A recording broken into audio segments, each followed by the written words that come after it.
दोस्तों नमस्कार। प्रखर आस्था देख रहे हैं। मैं हूं विमलेश शुक्ल। आज मैं गोरखपुर से सिकरीगंज रोड पर खजनी से करीब 5 किलोमीटर दूर रामपुर मठ में मौजूद हूं। यहाँ ठाकुर जी का मंदिर है और रामपुर अखाड़ा रामपुर मठ के नाम से इसकी प्रसिद्धि है। ठाकुर जी का ये मंदिर है, हजारों साल पुराना मंदिर है। इस मंदिर के बारे में मैंने पिछली दीपावली को आपको बताया था, यहाँ का पूरा विस्तार से आपको जानकारी दी थी। आज कृष्ण जन्मोत्सव है और आज के दिन इस मंदिर पे भव्य और दिव्य आयोजन किया जाता है। चूंकि नेटवर्क नहीं था इसलिए मैं लाइव नहीं हो पाया। रिकॉर्डिंग करके मैं आपको यहाँ की सारी व्यवस्था दिखा रहा हूँ। यहाँ बड़ी संख्या में ठाकुर जी के विग्रह स्थापित हैं और पूर्वांचल का ये एक अद्भुत स्थान है जो हजारों वर्षों से सिद्धों का स्थान रहा है। यहाँ सिद्ध संतों ने अपनी साधना की है, उनकी तपस्थली रही है। और सबसे बड़ी बात यह है कि इस मंदिर को सबसे ज्यादा भूमि देने वाले यहीं के एक संत हुए। संत परिवार, गृहस्थ परिवार के थे और यहीं से संत हो गए।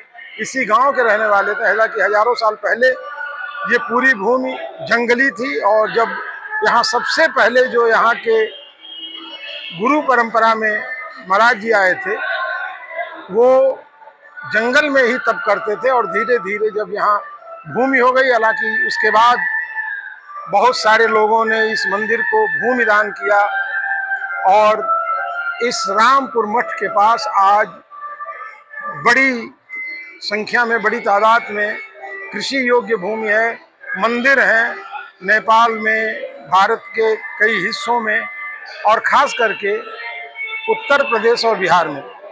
आइए चलिए हमसे जुड़े रहिए और इस मंदिर के बारे में हम आपको और जानकारी देते हैं।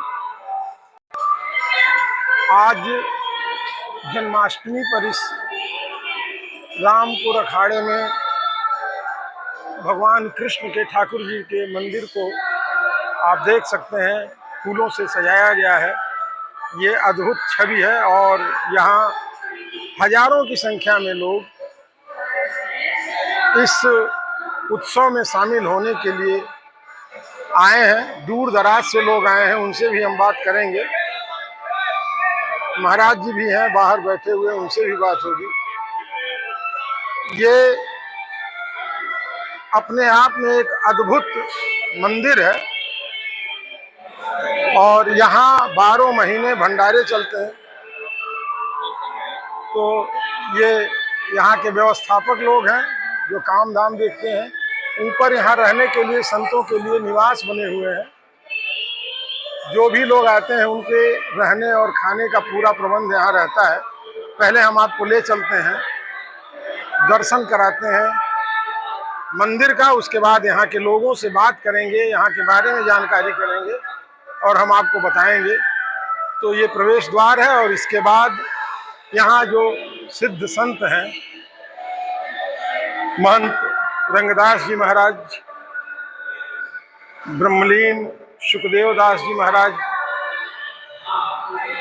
ब्रह्मलीन महंत रमाशंकर दास जी महाराज, ब्रह्मलीन राम प्यारे दास जी महाराज और परिक्रमा करते हुए यहाँ ढोल नगाड़े का भी प्रबंध है जो स्वतः बजते हैं, यंत्र चालित है।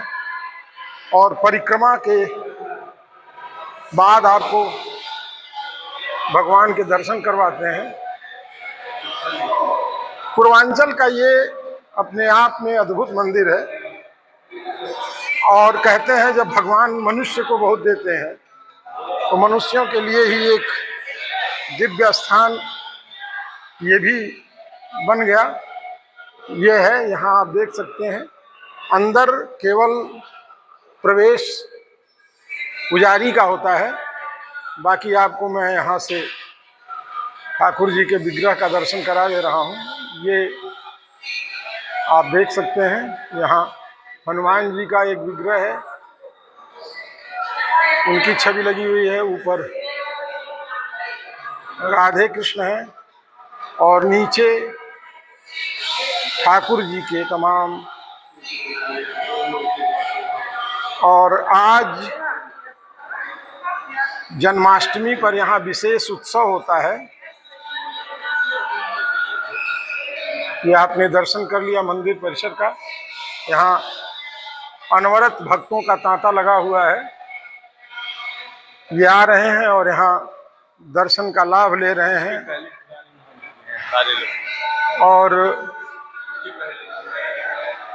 ये हजारों वर्ष पुराना मंदिर जब यहाँ जंगल था तब था, लेकिन आज समय के हिसाब से बहुत कुछ बदल गया है। यहाँ मैं आपको दिखाऊंगा कि पूर्व के जो भी यहाँ श्री महंत रहे हैं उनके उपयोग की सारी चीजें यहाँ आज भी उसी तरह से सुरक्षित और संरक्षित रखी गई हैं। एक बार आप इस मंदिर के अलौकिक नज़ारे को देख लें। ये शिखर दर्शन से भी दर्शन को पूरा माना जाता है।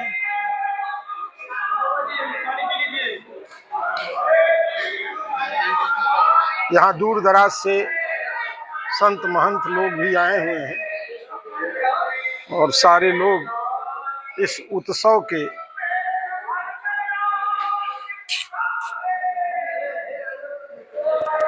सहभागी बनेंगे। ये पूर्व के जो श्री महंत रहे हैं उनके उपयोग की वस्तुएं यहाँ सुरक्षित रही हैं। चरण पादुकाएं हैं, शंख हैं, छड़ियाँ हैं और ये यहाँ की विभूति है। जो भी श्रद्धा से इन विभूतियों का उपयोग करता है उसके सारे पाप ताप नष्ट हो जाते हैं। और इस विभूति को पाने के लिए भी बहुत सारे लोग यहाँ आते रहते हैं। ये पहले के जो भी श्री महंत रहे और उन्होंने जिन चीज़ों का उपयोग अपने जीवन काल में किया था वो सारी वस्तुएं यहाँ संरक्षित रखी गई हैं। ये चरण पादुकाएं हैं और आज यहाँ भव्य उत्सव का आयोजन है। कल यहाँ पर एक मेला भी लगेगा। यहाँ जन्माष्टमी के दूसरे दिन मेले का आयोजन होता है। आप देख लीजिए ये सारे श्रद्धालु भक्त यहाँ पहुँचे हुए हैं और यहाँ तिल डालने की भी जगह नहीं है। तो ये मंदिर के बाद जब आते हैं तो एक बड़ा आंगन है और इस आंगन में भी आप देख सकते हैं कि दूर दराज से आए हुए लोग इस उत्सव का हिस्सा बनने के लिए यहाँ अपनी जगह बनाए हुए हैं। सामने एक प्राचीन कुआं है। कुएं की जगह पर बहुत सारे लोग बैठे हैं। यहाँ सारे भक्तों के रहने खाने का प्रबंध है। ये एक और इस आंगन में ऊपर संत निवास और अतिथियों के लिए बना हुआ है। ये कुआं है, इसका जल आज भी उपयोग में आता है। आप संत निवास को देखिए, भक्त यहाँ पर उपस्थित है। और जब मंदिर के बाहर आप निकलेंगे तो कल जो मेले का आयोजन होना है उसकी भी तैयारियां जोरों पर है। हालांकि ये आज भी ग्रामीण इलाका है और यहाँ एक दिवसीय मेला लगता है, लेकिन ये अपने आप में भव्य और अलौकिक होता है। यहाँ से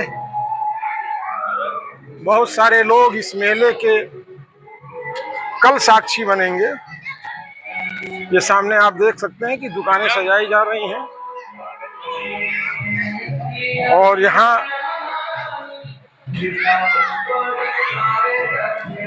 ये सामने दुकानें हैं।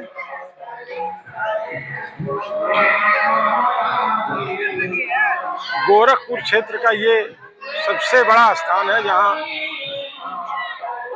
आप देख सकते हैं कि मठ को कितने सुंदर सलीके से सजाया गया है। ये कल चूंकि यहाँ नेटवर्क नहीं है इसलिए लाइव नहीं हो पा रहा है, लेकिन बाकी कल दिन में यहाँ एक भव्य और दिव्य मेला लगेगा और इस प्रांगण में कल तिल डालने की भी जगह नहीं मिलेगी।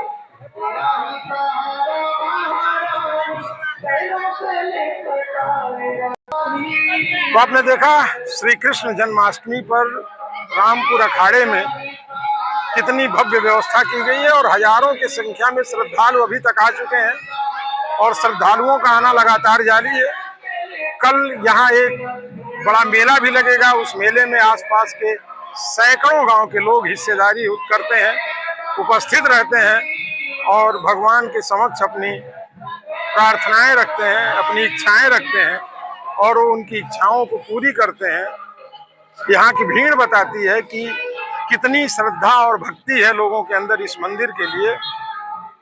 बाकी हमारे साथ बने रहिए और इस तरह की जानकारियों के साथ मैं पुनः उपस्थित होऊंगा। नमस्कार।